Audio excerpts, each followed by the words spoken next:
నీవేమి కూర్చుకున్నావు? మంచిని సమకూర్చుకున్న వారికి మంచి సమకూర్చబడుతుంది, చెడుని సమకూర్చుకున్న వారికి చెడు సమకూర్చబడుతుంది.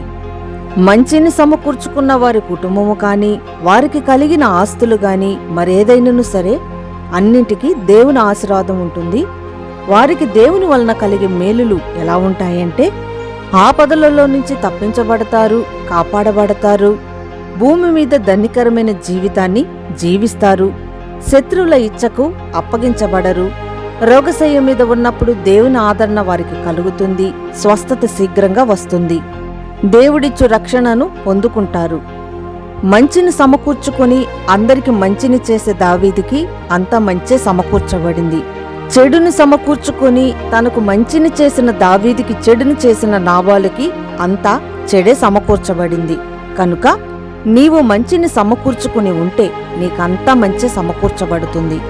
ప్రార్థన: ప్రభువా, మాకు మంచి సమకూర్చబడినట్లుగా మేము మంచినే సమకూర్చుకునే మనసును మాకిమ్మని యేసయ్య పేరట ఈ మనవుని వేడుతున్నాం తండ్రి.